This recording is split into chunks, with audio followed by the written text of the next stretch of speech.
Vishnu's celestial ascent. कोई कोई मंदिर की परिक्रमा लगाते हैं. When some do the parikrama of the temple, तीर्थ स्थान की परिक्रमा लगाते हैं. when they do the parikrama of a pilgrimage place, parikrama, go around the temple or idol to the right as an indication of reverence. तो sir नीचे पांव ऊपर, They put their head down and legs up. फिर पांव नीचे sir ऊपर, Then they put their legs down and head up. ऐसे गुलाटी मारते हुए जाते हैं. They go around head over heels in this way. तुम भी अभी बायजोली खेल रहे हो. You are also playing Baijoli now. बुद्धि कभी धरणी की ओर चली जाती है Your intellect goes towards the earth sometimes, और लात ऊंची स्टेज की तरफ चली जाती है. and the legs go towards the high stage, मना ऊंची स्टेज को लात मार देते हो meaning you kick away the high stage, और धरणी and the earth, देवभान की ओर तुम्हारी बुद्धि चली जाती है. your intellect goes towards the awareness of the body.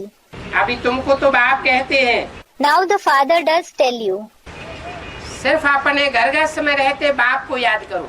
just remember the father while living in your household. Sudarshan चक्रधारी बनो.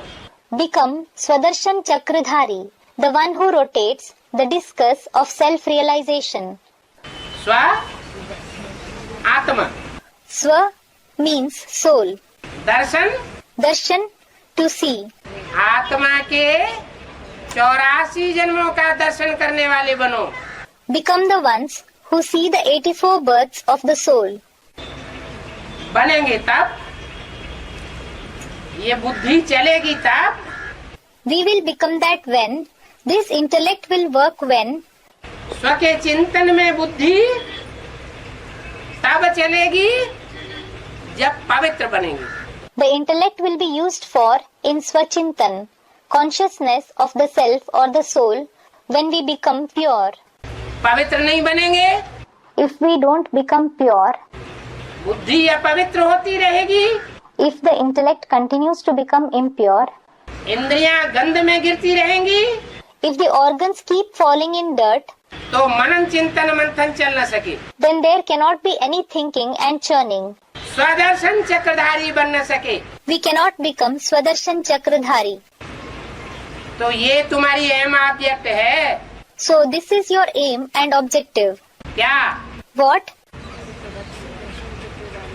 स्वदर्शन चक्रधारी विष्णु फरिश्ता बनो. Become Swadarshan Chakradhari, the angel Vishnu. अपने अनेक जन्मों की जानकारी करते रहो. Keep collecting information of your many births. ऐसा पवित्र वैष्णव अहिंसक बनना है.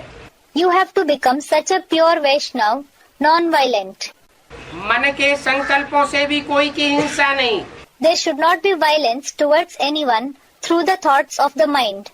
वाचा रूपी वाणी से भी किसी को दुख देने की हिंसा नहीं. There should not be the violence of giving sorrow to anyone through speech in the form of the voice either. और कोई भी कर्मेंद्रिय से किसी भी प्रकार का कोई को भी दुख देने की हिंसा नहीं. And there should not be the violence of giving any type of sorrow to anyone through any karmendriya, that is, organs used to perform actions. ऐसा कर्म करने वाले तुम बच्चे सौभाग्यशाली बच्चे हो. You children who perform such deeds are fortunate children.